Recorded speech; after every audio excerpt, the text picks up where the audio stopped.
avec engagement, Allah subhanahu wa ta'ala lui pardonne ses fautes. Et il est dit la même chose, man qama laylat al-qadr, c'est-à-dire celui qui va se lever pendant laylat al-qadr, qui va la chercher, et bien Allah subhanahu wa ta'ala imanan wa ihtisab, c'est-à-dire Allah subhanahu wa ta'ala dans cette perspective-là, il va lui faire, il va lui effacer ses fautes.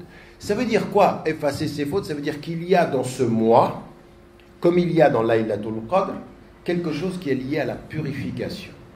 Et on se souvient de ce qu'Allah subhanahu wa ta'ala nous dit quand il dit Kama arsalna fikum rasulan minkum yatlu alaykum ayatina wa yuzakkikum. Le premier élément c'est tazkiya, c'est-à-dire qui va vous purifier. Donc la lecture du Coran, yatlu alaykum ayatina, il va vous lire. Vous avez revenir au Coran pour faire quoi? Liyuzakkikum, c'est-à-dire pour vous purifier. Wa yu'allimukumul kitaba wal hikma. Et le kitab, c'est le livre. La hikma, c'est deux choses. Selon les savants, ils disent la hikma, c'est la sunna du prophète, c'est le kitab wal hikma. Mais qu'est-ce que ça veut dire la sunna du prophète? C'est-à-dire que l'application du Coran dans notre vie quotidienne devient la sagesse. Parce qu'on suit le prophète, on suit le prophète. Et c'est aussi la sagesse. Et qu'est-ce que c'est quelqu'un de sage? Quelqu'un de sage, c'est quelqu'un qui connaît les principes et qui agit à la lumière de ces principes. Il a l'équilibre des sages et non pas la contradiction des égarés. Le sage, c'est ça. C'est celui qui sait où il va. Quand nous, on nous dit, quand on revient dans ce mois et qu'on entend Allah subhanahu wa ta'ala qui nous dit « J'ai envoyé parmi vous un envoyé qui va venir vous lire ce Coran. » Pour faire quoi? Pour vous purifier. Donc le mois du Ramadan, qui est le mois du Coran, c'est le mois de la purification. Vous refaites le lien et vous comprenez, c'est le mois de... Mais attention, le mois de la purification passe aussi par quoi? Par le mois de la connaissance. C'est-à-dire la connaissance du Coran et la connaissance de la vie du prophète. Et c'est là que quand on doit toujours faire les deux, s'approcher du Coran, s'approcher du prophète. Comment est-ce qu'il était? Qu'est-ce qu'il faisait? Comment est-ce qu'il vivait le mois du Ramadan? Et d'un autre côté, qu'est-ce que c'est que ce Coran et qu'est-ce qu'il nous rappelle? Eh bien le Coran, qu'est-ce qu'il va nous rappeler? La première des choses, c'est pendant le mois du Ramadan, puisqu'on ne mange pas, puisqu'on ne jeûne pas, c'est attention à votre comportement.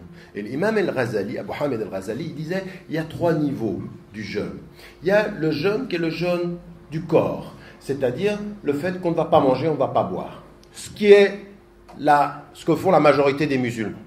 La moyenne des musulmans, on ne mange pas, on ne boit pas, et pas de relations sexuelles pendant la journée, et on ne fume pas. Ceux qui ont quand même des doutes sur le fait je peux fumer si j'avale pas la fumée. Non. Oui? C'est clair? Non. C'est pas une petite cigare. Non. Déjà, moi je ne sais pas comment certains peuvent penser que c'est halal en dehors du mois. Je ne sais pas. Pour moi, c'est même... Enfin, je ne vais pas rentrer là-dedans. Ma fatwa à moi, c'est on ne fume pas. Pour moi, c'est aussi grave que des péchés qui vont être de s'intoxiquer à l'alcool, le fait de s'intoxiquer à la fumée, mettre de l'argent dans un produit qui vous mange la santé, qu'il y a des gens qui ont faim, il y a des gens qui meurent de faim tous les jours, et toi tu mets des euros pour acheter du produit qui te tue le corps. Je ne sais pas comment quelqu'un peut penser que c'est peut-être... Ça ne rentre pas le Ramadan. Puis quand on ne sait pas, on dit fihi ra'yi. Ra'yan, il y a 2 opinions. Pour moi, il n'y en a pas. Et quand le savant dit, comme comment est-ce qu'il s'appelle, Abu Hanifa, il comprenait les gens quand ils disaient makruh, c'est parce qu'il n'osait pas dire haram. Mais quand on entendait qu'il disait makruh, ça veut dire akrahu, c'est-à-dire je déteste ça, c'est du fait du détestable, ça voulait dire il faut s'éloigner de ça. Maintenant, pour ceux qui ont encore des doutes sur le mois du Ramadan, non, il n'y a pas de doute, en tout cas pendant la journée, de tout cela on s'éloigne. Ça c'est le premier niveau. Puis un deuxième niveau, c'est le fait des organes, c'est-à-dire le jeûne de notre main, le jeûne de nos yeux, le jeûne de nos oreilles. Et puis il y a un troisième, c'est le jeûne du cœur. C'est-à-dire ça, c'est ceux qui travaillent très très profondément leur spiritualité. Chacun d'entre nous commence au premier niveau, mais certains parviennent au dernier et d'autres n'ont même pas commencé à marcher. Et le prophète il dit, certains d'entre vous ne garderont dans leur jeûne que le fait de s'être sevrés ou de s'être empêchés de manger et de boire. C'est tout ce qu'il y aura. Ils n'auront fait que ça. Mais le mois du Ramadan, si on comprend bien, c'est le mois du Coran pour nous purifier. C'est purifier quoi?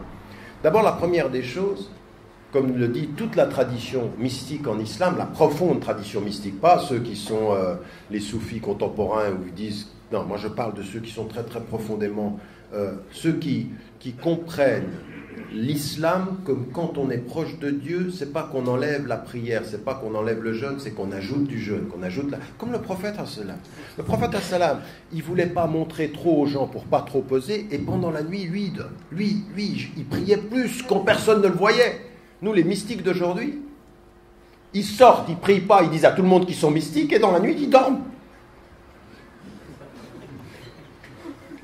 Elle dit, attends, non, c'est pas ça. Le prophète, son exemple, c'est devant les gens, il prie pour pas trop faire pour eux. Même le tarawih, le prophète, n'a pas continué pour que ça ne devienne pas une obligation. C'est une sunna mu'akkada, c'est-à-dire il le priait, mais lui, il est rentré pour pas que ça devienne quelque chose qui soit une obligation. Regardez comment il est, lui, c'est un éducateur. Quand il voyage et qu'il est avec sa femme, Aïcha, radiallahu anha, et que lui, qu'est-ce qu'il fait? Lui, la communauté derrière lui, il sait que toute la communauté le regarde, donc lui, comment dit-on? Il raccourcit les prières, et puis elle ne les raccourcit pas. Il jeûne pas, et elle jeûne. Et elle lui dit, mais comment ça se fait? Moi, je jeûne, et moi, je ne raccourcis pas les prières. Et lui, qu'est-ce qu'il lui répond? Il lui répond de elle à elle, Ahsanti ya Aïcha. C'est-à-dire, tu fais bien, toi, de toi à toi, min ahl al-azima, c'est-à-dire, tu tiens. Mais moi, lui, il éduque des gens. Donc, quand les gens le voient, il prie moins, selon les règles. C'est-à-dire, il prend bil-rokhas, c'est-à-dire l'allègement. Mais quand tout le monde dort, lui, il prie. Et il prie toute la nuit. Vous voyez, la sincérité, c'est quand vous me voyez, j'allège, quand vous dormez, j'augmente. Ça, c'est le soufisme. Ça, c'est l'islam. C'est pas quelqu'un qui, chaque fois que tu lui parles, moi, je suis un mystique. Je suis en communication 24 heures sur 24. Non, c'est pas ça. Ça, c'est du folklore. C'est du folklore, c'est de l'exotisme. Regardez comment les prophètes, quand on le voit, j'allège parce que j'éduque. Mais quand je suis avec Dieu, j'approfondis parce que je me purifie. Est-ce que tu dors, ya Rasulullah? Lui dit sa femme, mon corps dort, mais mon cœur est éveillé. Vous savez, beaucoup de gens, vous savez d'où je peux venir dans ma famille. Il y a une chose que j'ai jamais... Dans l'introduction que j'ai fait au Ma'thurat de Hassan al-Banna, dans les introductions, il y en a de ceux que j'ai gardés. Parce que ça, c'est aussi, ils voyageaient. C'était pas comme nous, là, où tu as ce métro, l'avion, le TGV. TGV en Égypte, ça aurait été le luxe. Oui, le TGV, pour l'Égypte, c'est la Ferrari, quoi. Il n'y a pas là. Mais là-bas, à cette époque-là, il n'y avait rien de tout ça. Ils voyageaient, ils étaient fatigués. Moi, mon père, rahimahullah, il me disait, on arrivait, on avait les lèvres qui se touchaient tellement on était déshydratés. Et lui, il voyage comme ça pendant des jours, et à un moment donné, il se trouve avec son compagnon, donc Hassan al-Banna, et il lui dit, c'était Omar al-Tilmisani. Omar al-Tilmisani, il l'a dit, el-Murabbi, c'est-à-dire, il l'a appelé l'éducateur. Ils arrivent, ils sont fatigués, et ils arrivent dans une chambre comme ceci, et lui dit, ya Omar, tu dors? Et il lui dit, non, je dors pas. Et ils restent allongés tous les deux. Après 20 minutes, il lui dit, Omar, tu dors? Et il dit, non, je dors pas. Il reste allongé. Et c'est Omar al-Tilmisani qui raconte cette histoire-là. Il raconte ça sur celui qui l'a éduqué. Et après 20 minutes, il lui dit, tu dors? Et lui, il dit, moi, j'ai pensé que je le gênais un tout petit peu si je l'étais tout le temps en train de lui dire, je dors pas, je dors pas, je dors pas. Il dit, j'ai pas répondu. Et comme j'ai pas répondu, il a pensé que je dormais. Et lui, il se lève, il met le tapis et il fait la prière. Et tahajjud. C'est-à-dire, si tu dors et que tu me vois, je vais te gêner parce que tu vas venir avec moi. Mais comme il pensait qu'il dormait, il le fait pour Dieu, il ne le fait pas pour l'autre. Vous voyez, ça, vous le prenez, ça c'est l'exemple du prophète, et c'est ça que nous devons faire. Pour nous, c'est cette sincérité-là. Le début de la purification de soi à soi, c'est de le faire pour lui, pas de le faire pour les autres. Et le jeûne, c'est ce que dit Allah subhanahu wa ta'ala. Quand il dit dans le hadith al-Qudsi que ça c'est pour moi, il dit, vous ne jeûnez pas pour votre voisin, vous ne jeûnez pas pour votre papa, vous ne jeûnez pas pour votre maman, vous ne jeûnez pas pour votre enfant, vous ne jeûnez pas, vous jeûnez de vous à vous pour moi. Et c'est entre toi et moi. C'est la sincérité ultime. Donc à partir de ce moment-là, on rentre avec, c'est à ça qu'il faut se préparer.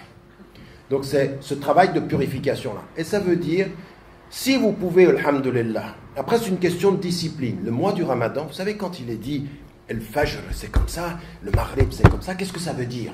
Inna salata kanat ala al-mu'minin kitaban mawquta. Ça veut dire quoi? La prière, elle est selon des horaires déterminés. Le fait de différencier le fil blanc d'un fil noir, ça veut dire quoi ça? En termes psychologiques, ça veut dire entrer dans le mois du Ramadan avec discipline. Soyez disciplinés. C'est pas je fais n'importe quoi. Parce qu'il y en a certains. Quand le prophète il dit suhur baraka, c'est-à-dire il y a une miséricorde, il y a un bienfait, une bienfaisance dans le suhur. Pourquoi? Il y en a certains, ils mangent le soir, ils restent réveillés toute la nuit, et puis suhur il dit j'ai pas besoin de manger parce que je vais tenir. Regardez, quelqu'un qui pense avec son corps, il dit je me lève pas, je dors jusqu'à 10h, quand c'est pas 11h, quand c'est pas midi. Et puis, j'ai pas besoin de manger. Et je tiens. Qu'est-ce qui tient? Ton corps.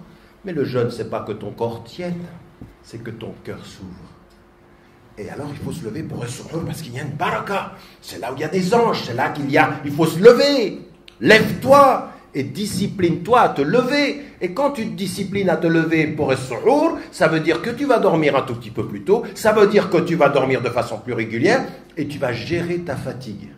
Tu vas gérer ta fatigue. Tu ne vas pas laisser ta fatigue l'emporter parce que certains jeûnent avec discipline, prient et mangent de façon indisciplinée. Or, le mois du Ramadan, c'est parce que tu jeûnes avec discipline, il faut discipliner tout le reste.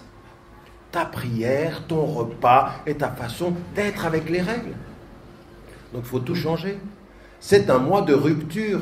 Pendant 11 mois, tu as pu vivre indiscipliné. Ce mois-là, discipline à nouveau. Pour que ce mois-là, puisqu'il a dit imanan wa ihtisaban, c'est-à-dire parce que c'est avec foi, parce que c'est avec conviction, c'est pour t'aider à revenir pendant les 11 mois qui viennent avec un peu plus de discipline. Mais comme Allah subhanahu wa ta'ala, il nous connaît et qu'il sait qu'on commence avec la discipline et qu'on finit avec moins de discipline, le mois du Ramadan revient. Comme le Yom el-Jum'a revient.